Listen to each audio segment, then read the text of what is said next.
एक दिन हम सब भाई बहन बैठे थे तो मेरे भाई ने आके मुझे एक गेम दिखाया जिसका नाम था फ्री फायर, जो मुझे बहुत ज़्यादा अच्छा लगा। फिर मैंने अपने घर वालों को बताया जाके कि मुझे ये सेटअप करवा दीजिए। मैंने कहा कि 1.5 लाख रुपए लगेंगे, तो वो मुझे दे दिए। जैसे ही मेरा सेटअप आया कि आज मेरा सेटअप आया है, उसी के एक दिन बाद मेरा गेम बैन हो गया। और अब मैं क्या करूं?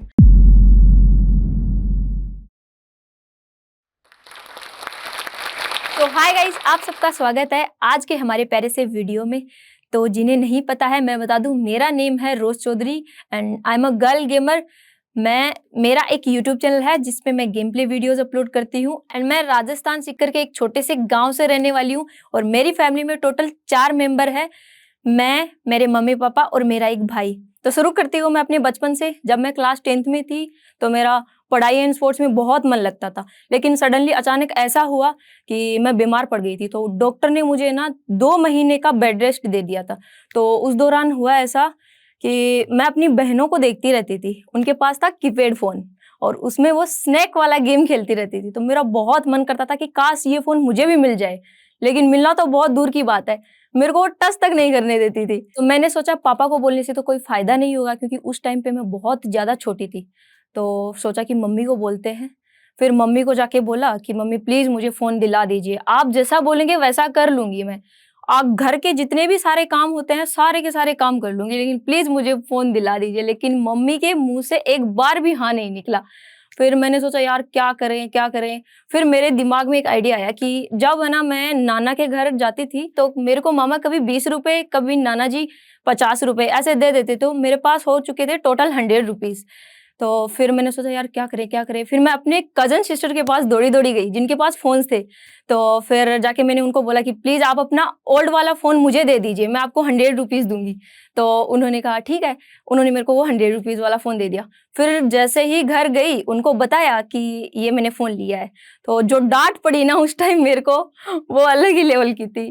क्या ही तो दिन थे। और फिर मैंने उसमें स्नैक वाला गेम खेला और जैसे ही थोड़े दिन बीते मेरी उन्हीं कजन सिस्टर्स के पास वही टच स्क्रीन फोन, मेरा अब उस पे मन आने लग गया कि यार मेरे को अब ये किसी भी हाल में ये फोन चाहिए। लेकिन अब कैसे लेके आऊं, घर वाले तो दिलवाएंगे नहीं क्योंकि उस टाइम पे मैं छोटी थी। फिर सोचा क्या करें क्या करें। तो मेरे घर में एक भैया आते थे जिनके पास 2-2 टच स्क्रीन फोन थे। तो मैंने सोचा यार अब इनको बोलती हूँ। तो मेरे पास उस टाइम पे 500 रुपीज थे। तो मैंने उनको बोला कि भैया प्लीज ये आपका फोन दे दीजिए, क्योंकि एक फोन की स्क्रीन टूटी हुई थी तो क्या पता मेरे को 500 में मिल जाए वो फोन। तो फिर उसके बाद उन्होंने मेरे को दे भी दिया। जैसे ही वापस घर वालों को जाके दिखाया, उनको पता चला कि इसने एक और फोन खरीद लिया है। उसके बाद जो मेरे साथ हुआ वो तो भाई क्या बोलूं मैं, इतना खतरनाक हुआ कि मेरे को चांटे ही पड़ने वाले थे।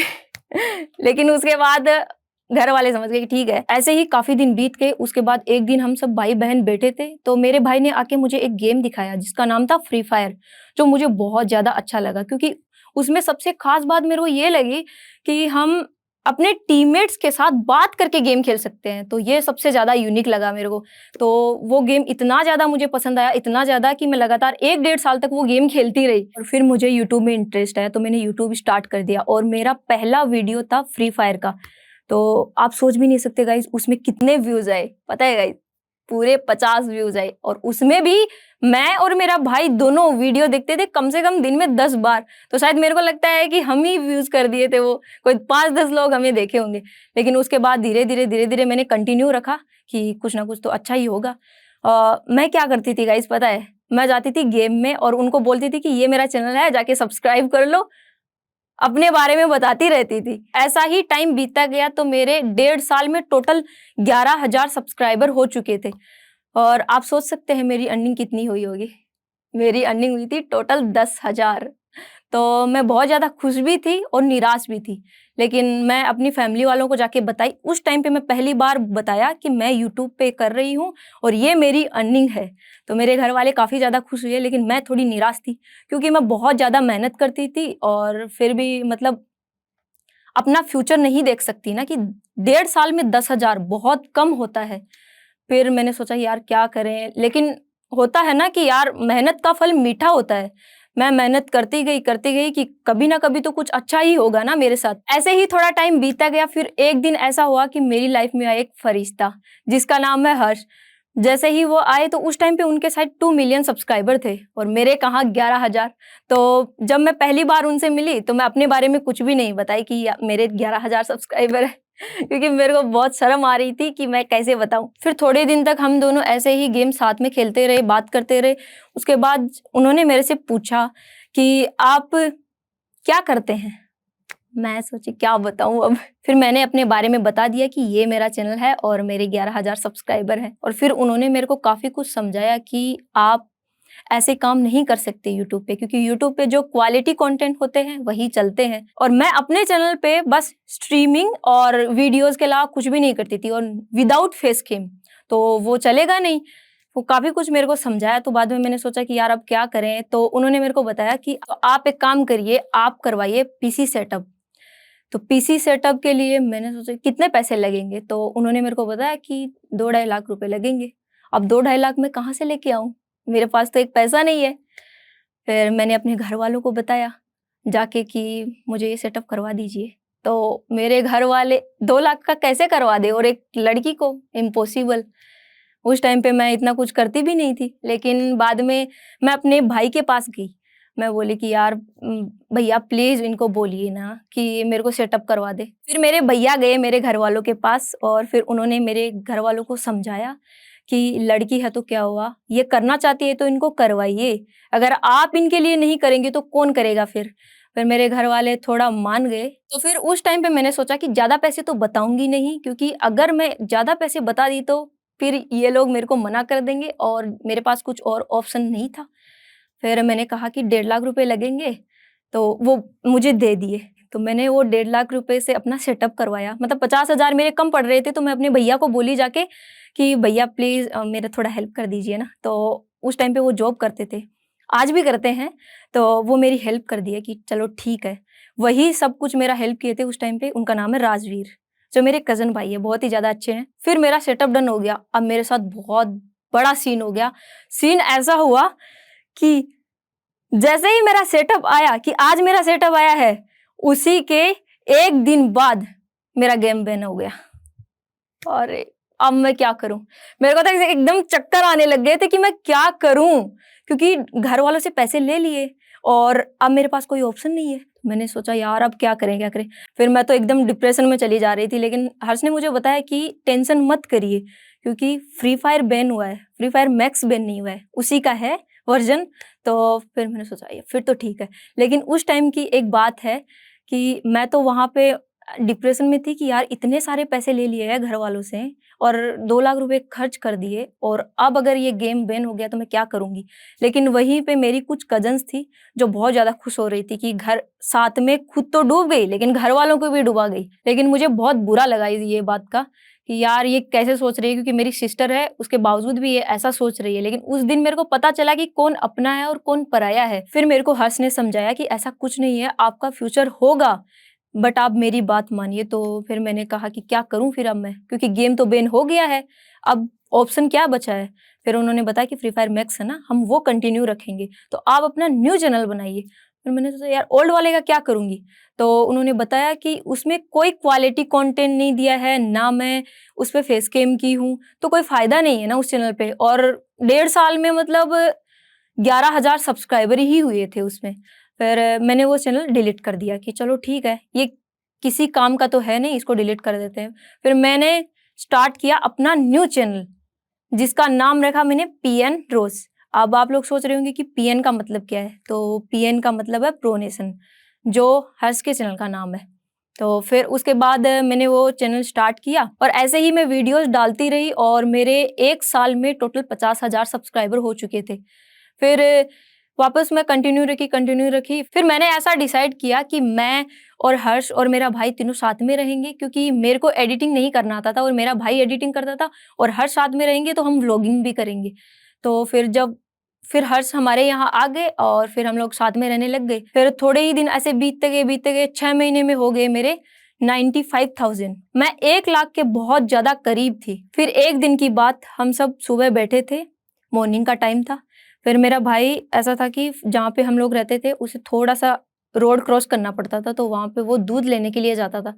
तो जैसे ही वो गया, फिर घर वालों का मुझे कॉल आता है कि मेरे घर वाले मुझे नहीं बताए कि मेरे भाई का एक्सीडेंट हो चुका है। बोला कि किस अंकल का जो दूध लेके आते हैं ना, वो अंकल का एक्सीडेंट हो गया है, तो तुम घर आ जाओ, ऐसा करके बोले। मैंने सोचा यार मैं अंकल का एक्सीडेंट हुआ है, जो मेरे रियल अंकल नहीं थे, जो दूध देने के लिए आते, मैं क्यों घर आऊँ? फिर उसके बाद उन्होंने बोला कि आ जाओ, मेरे अंकल बोले कि आ जाओ। फिर मैं अपने भाई को कॉल करती गई और उसने फ़ोन नहीं उठाया, फिर पता चला कि उसका एक्सीडेंट हो चुका है। तो इतनी ज़्यादा उसकी हालत ख़राब हो गई थी, तो फिर मैं बहुत ज़्यादा निराश हो गई थी, क्योंकि मेरा एक ही भाई है और मेरे को बहुत ज़्यादा प्यारा है वो। तो फिर मैंने सोचा कि यार अब क्या करें, कहाँ जाएँ? क्योंकि हर्षी मेरे पास थे और मेरी मम्मी और मेरे पापा को भी नहीं पता था। मेरी मौसी ने ये बात बोली मुझे। फिर फिर मेरे पापा को मैंने कॉल किया कि पापा कहाँ हैं आप? तो वो बताए कि मैं जा रहा हूँ कोई हॉस्पिटल में, वो अंकल का एक्सीडेंट हो गया है। फिर वहाँ पे पहुँचे तो फिर मेरे को पता चला कि राजा का एक्सीडेंट हो गया है। मेरे भाई का नाम है राजा। तो उसका एक्सीडेंट हो गया था। फिर उसको आईसीयू में रेफ़र किया गया कि 2 दिन तक वो आईसीयू में रहा। उसका इतना ज़्यादा 1% चांस था उसका बचने का। कोमा में जाने वाला था, इतना ज़्यादा उसका हालत ख़राब हो गया था। फिर उसको घर लेके आ गए और फिर मैंने सोचा कि अब इसका ख़्याल भी तो रखना है। तो हम लोग घर चले गए और हर्ष अपने घर चले गए। तो मेरे को 1 लाख सब्सक्राइबर करने थे, उसमें से बस 5,000 ही बाकी थे। वो सब्सक्राइबर जहाँ मेरे 10-15 दिन में हो जाते, उसको होने में 2-3 महीने लग गए। तो फिर मेरे घर वाले भी बोलने लग गए कि क्या कर रही हो? इसमें तुम्हारा कोई फ्यूचर नहीं है, क्योंकि तुम बस टाइम पास कर रही हो। तो इससे तुम अपना फ्यूचर नहीं देख सकती। फिर मैंने सोचा यार अब क्या करूँ मैं? क्योंकि घर वाले बहुत ज़्यादा प्रेशर डालते थे। फिर फिर यही बात मैंने हर्ष को समझाई कि अब मैं क्या करूँ? तो उन्होंने मेरे को बोला कि आप ऐसा क्या करेंगे कि आपके घर वाले आप पे प्राउड फ़ील करें और आपका सपोर्ट करें और हमेशा आपके साथ रहें। तो फिर मैंने कहा कि अगर मेरे 1 मिलियन हो गए, तो कन्फर्म है मेरे घर वाले मेरा सपोर्ट करेंगे और मेरे साथ हमेशा खड़े रहेंगे। फिर हुआ ऐसा कि उन्होंने कहा ठीक है, डन। फिर उन्होंने अपना सारा काम छोड़ दिया। सब कुछ जो अपने चैनल पे करते थे, वो सब कुछ छोड़ दिया और मेरे चैनल पे फ़ोकस करने लग गए। इतना ज़्यादा उस टाइम पे उन्होंने मेरी हेल्प की। फिर उन्होंने स्मार्ट वर्क किया और मेरे चैनल पे जहाँ पे इतना डाउनफॉल चल रहा था, 5,000 सब्सक्राइबर के लिए मेरे को 2-3 महीने लग गए, वही मेरे 1 महीने में 1 मिलियन प्लस सब्सक्राइबर हो गए। इतना बढ़िया उन्होंने मेरा सपोर्ट किया और इतनी मेहनत की मेरे चैनल को लेके। फिर थोड़े ही दिन बाद हम सब बैठे थे, मेरे भाई को मैंने कहा कि चल आजा कुछ लेके आते हैं, तो उसको नहीं पता था और हम दोनों गए और जाके मैं अपने silver and golden play button लेके आई और जैसे ही आई घर वालों को दिखाया तो घर वाले बहुत ज़्यादा खुश हो गए। मेरे अंकल तो उसमें ऐसे वो मिरर आता है ना, तो उसमें जाके ऐसे देख रहे थे कि कितना बढ़िया है। वो बहुत ज़्यादा खुश हो गए थे, अंकल भी बहुत ज़्यादा खुश हो गए थे और मैं कंटिन्यू रखती गई और हर्ष मेरा सपोर्ट करते गए और आज मेरे जहाँ पे 1 लाख सब्सक्राइबर नहीं हो रहे थे और कहाँ आज मेरे 6 मिलियन हो चुके हैं। एंड मैं यूट्यूब के साथ साथ अपनी पढ़ाई भी कंटिन्यू रखी एंड ग्रेजुएशन कर लिया और फिर अपने काम पे पूरा फोकस करती रही कि मेरे को लाइफ में कुछ करना भी है और इधर मैं पढ़ाई भी नहीं छोड़ सकती, क्योंकि घर वाले अगर पढ़ाई छोड़ दी तो घर वाले बोलेंगे कि क्या कर रही है, पढ़ाई कैसे छोड़ दिया, क्योंकि उसमें उस टाइम पे उनको कोई फ्यूचर नहीं दिख रहा था। फिर ऐसे ही कंटिन्यू रखा। तो मैं आपको बस यही कहना चाहती हूँ, जैसे मैंने मेहनत किया, लगन के साथ अपना काम कंटिन्यू रखा, वैसे ही आप भी कर सकते हैं। अगर मैं कर सकती हूँ तो आप भी कर सकते हैं। और मैं जाते जाते टीम जोश को थैंक यू बोलना चाहती हूँ कि मेरे को अपनी बात रखने का मौका दिया। Thank you so much.